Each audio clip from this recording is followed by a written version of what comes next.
In 2015, the U.S. Department of Justice targeted the leadership of global soccer.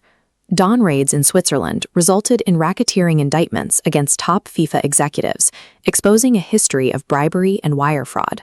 Sponsors withdrew, and federal investigators threatened to dismantle the organization. To survive, the governing body of the world's most popular sport required a total image correction, someone who looked like a meticulous, rule-following bureaucrat. They found Gianni Infantino.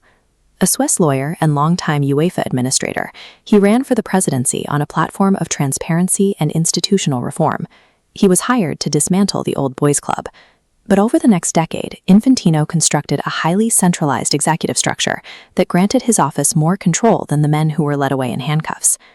By moving the levers of influence into the official budget, the administration codified its power through formal regulations. They built a system designed to achieve control through the organization's own rulebook.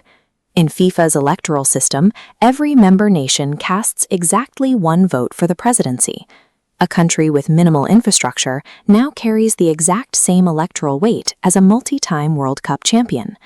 To secure those votes, Infantino established the FIFA Forward development program.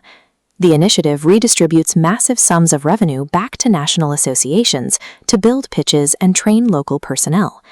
Between 2023 and 2025, Brazil, a nation of 213 million people, received $6.35 million. San Marino, with just 34,000 residents, received the exact same amount. These disproportionate payouts create a reliable block of support. The recipients consistently vote to keep the current administration in place. To keep the accounts full, the administration expanded the Men's World Cup to 48 teams and launched a new 32-team Club World Cup. The aggressive calendar growth is projected to drive organizational revenues to $14 billion for the 2027 to 2030 cycle.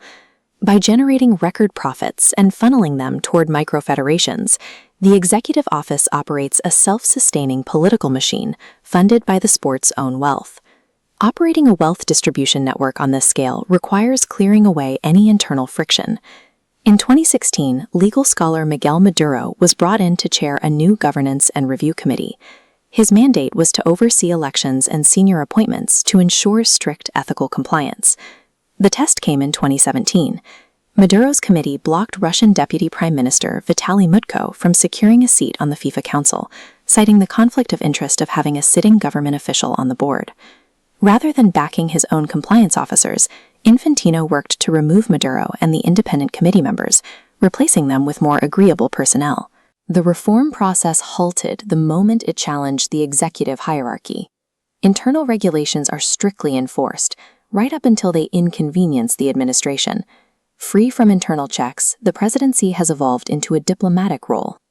The organization restricted the bidding pool for the 2034 World Cup through regional eligibility rules, eliminating all competition. The maneuver handed the tournament to Saudi Arabia, cementing a partnership with the kingdom.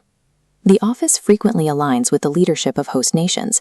Following the 2018 World Cup, Infantino accepted an Order of Friendship medal directly from Vladimir Putin. He also engaged with U.S. domestic politics, establishing an inaugural FIFA Peace Prize for Donald Trump, and entertaining calls from the White House to review on-pitch disciplinary red cards.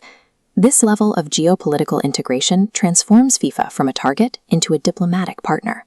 By aligning with the specific interests of heads of state, the organization creates a political complexity that makes traditional legal intervention a diplomatic risk. Approaching his 10th year in office, a milestone officially branded as Infantino 10, the presidency functions with near-absolute authority. He relies heavily on private jet travel, generating an estimated 300 to 500 tons of CO2 during a single tournament, and secures multiple foreign residencies, moving from Switzerland to Qatar and initiating a fast-tracked Lebanese citizenship. The new billion-dollar Club World Cup features a Tiffany-designed trophy. Engraved on the medal, twice, is Gianni Infantino's own name, officially crediting him as the founding president.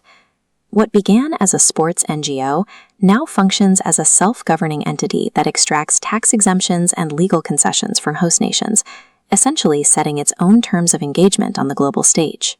The 2015 indictments served as an evolutionary stress test.